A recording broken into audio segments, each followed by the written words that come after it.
Wait, does my hair look okay? We're good.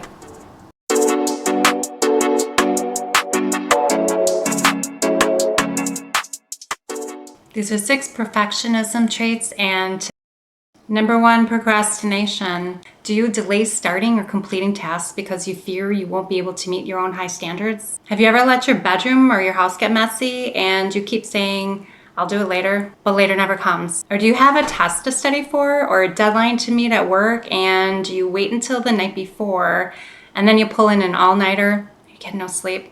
This usually always leads to increased stress levels when our deadlines approach. Write down a set schedule of how much you're going to accomplish each day towards that task. But here's the key.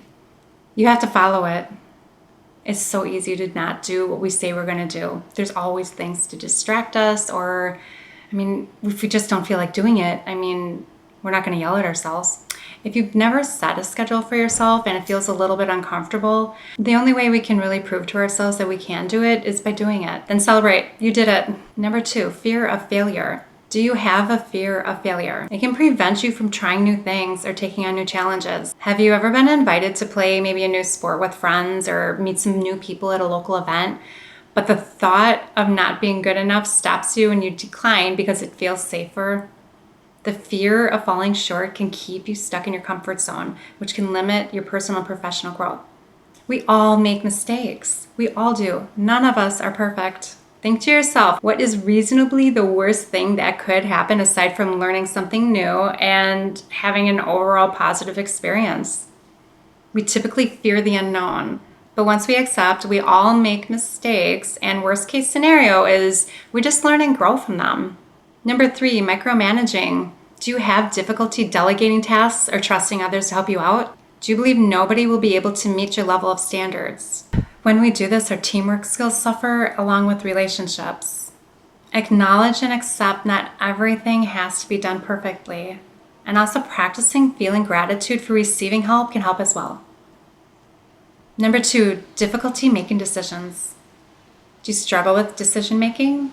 It can be agonizing trying to go over every detail and every potential outcome. It sucks. Sometimes it feels like it would just be so much easier if we could just have someone else come in and just make our decisions for us so we don't have to. I so used to be like that. Hey, yeah, so where do you want to go for dinner? I don't care, you pick. Oh, great. Let's go to Michelin Cafe. What? No, that place sucks. Oh, okay. Let's go to Chrissy's Cafe. I heard they have the best chicken tenders. That's trash. Oh, okay. Well, where do you want to go? I don't know. I told you to pick something.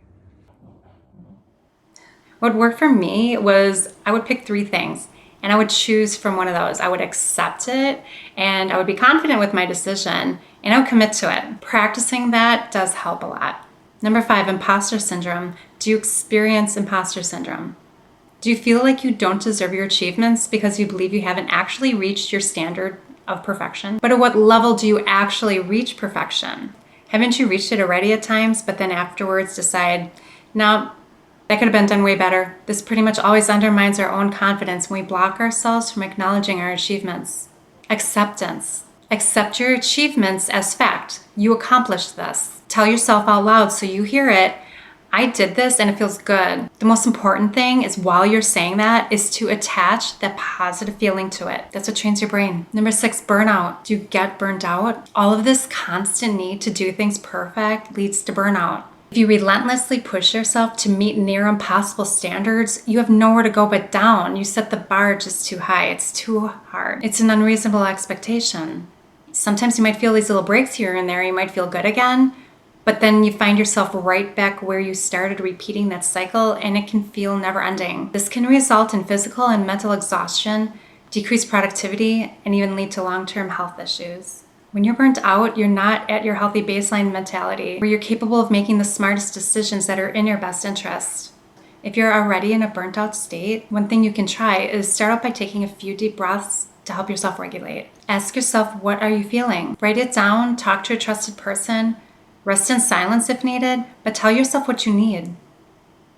Sometimes we need help figuring out what our options are, and we get those answers by asking trusted people, or we can find help with resources online as well. Or maybe you're just trying to prevent yourself from getting burnt out. That's when we make sure we're practicing proper self-care, making sure we're getting a good night's sleep at night, drinking enough water, eating properly for the most part, getting regular physical activity in, practicing deep breathing. Deep breathing can regulate your nervous system. All right, those are just a few tips that help me. And if you like this video, please hit like and subscribe, and don't forget to hit the notifications, and I will see you in the next video. Bye. That's trash. That's your